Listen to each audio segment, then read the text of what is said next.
The ancient explorers who set off into the unknown knew they were venturing into lands of mystery, spoken of only in legends and mythologies. They knew they may come across creatures and anomalies that were only documented in ancient texts, and meet the people spoken of by ancient figures like King Solomon or the kings of Sumeria. One very odd sight they came across in the Sri Lankan rainforest was a giant's footprint, high atop a peak, that had been revered by the locals since the first inhabitants found it. Each different group that found this sacred temple housing the footprint had a different story explaining how it came to be.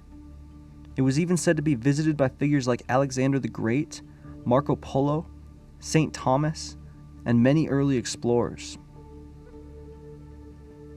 The footprint is commonly known today as Adam's footprint, atop the mountain of Adam's Peak. The mountain's about 7,559 feet, and the footprint in the rock on the peak of the mountain is 67 inches long and 18 inches wide. The mountain was originally worshipped by the indigenous inhabitants of Sri Lanka, long before Buddhism came there, in about 246 BC. They called it the Samana Lakanda, or Samanta's abode. Samanta being one of the 4 guardian deities of the island. Hindus call the mountain Sivan Adi Padam. They believe the god Shiva left the giant footprint on the summit when he performed his sacred dance of creation. Buddhist traditions, according to the Mahavamsa, say the Buddha visited the island 3 times. During his last trip, he flew to this location, leaving the impression of his foot on the mountaintop. Legend says that in 104 BC, when King Valagamba was driven from his throne, he lived in this remote wilderness for 14 years.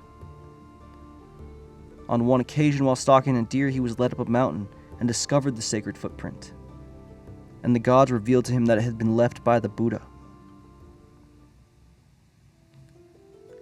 Some Portuguese Christians on their arrival in Sri Lanka in the 16th century claimed the impression to be the footprint of St. Thomas, who according to biblical texts is believed to have brought Christianity to Sri Lanka after the death of Christ. Muslims believe it's the footprint of Adam, and gave it its current name. The mountain being the place where he stood in penance, on 1 foot, for 1,000 years after being expelled from paradise.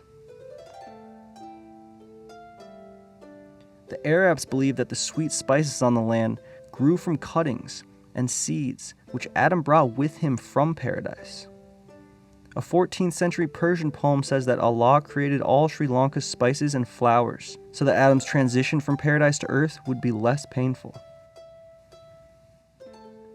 An early mention of the footprint dates to the reign of King Vijayabahu I, who ruled from 1055 to 1110.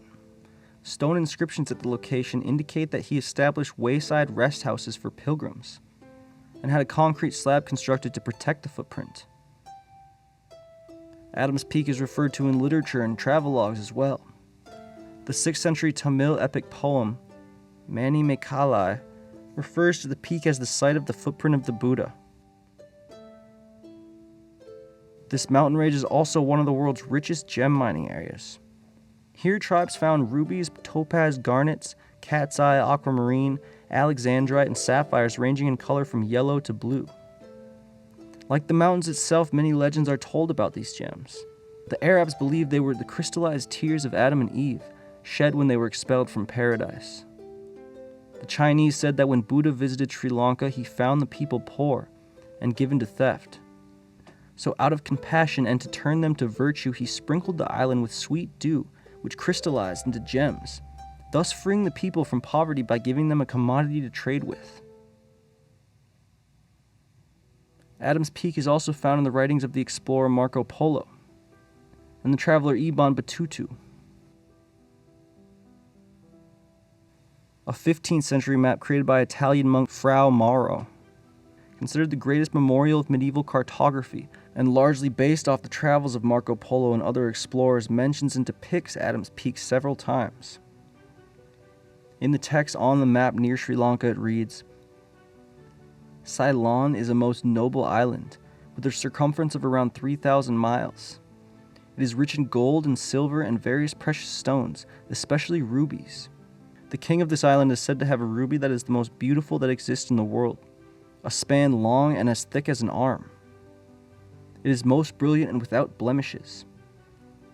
It is said that in this island there is a mountain named after Adam, the summit of which is so high that it never rains there, nor does one feel the wind. To shorten the route to that summit, you ascend by 6 iron chains fixed end to end of the mountain by the order of Alexander the Great. And on this summit it is said that the stone bears the print of Adam's right foot, in which appears many rubies. The inhabitants say that Adam did pass by this mountain. And this island is very fertile in all things necessary for human life. Here people live a long time thanks to the goodness of the air and the perfection of the waters. Now here's a note from Frau Morrow in a cartouche to the east of the island on the map. And it's based on text from Marco Polo. The island of Ceylon, which is in good sooth the best island of its size in the world. You must know that it has a compass of 2,400 miles, but in old times it was greater still, for it then had a circuit of about 3,600 miles, as you find in the charts of the mariners of those seas. But the north wind there blows with such strength that it has caused the seas to submerge a large part of the island, and that is the reason why it is not so big now, as it used to be. You must know that rubies are found in this island, like none in any other country in the world but this. They find there also sapphires and topazes, and amethysts, and many other stones of price. And the king of this island possesses a ruby which is the finest and biggest in the world. I will tell you what it is like. It is about a palm in length, and as thick as a man's arm. To look at it is the most resplendent object on earth. It is quite free from flaw and as red as fire. Its value is so great that a price for it in money could hardly be named at all. Furthermore, you must know that in the island of Ceylon, there is an exceeding high mountain. It rises right up so steep and precipitous that no one could ascend it. Were it not, they have taken and fixed to it several great and massive iron chains, so disposed that by help of these men are able to mount to the top. And I tell you, they say that on this mountain is the sepulchre of Adam, our first parent.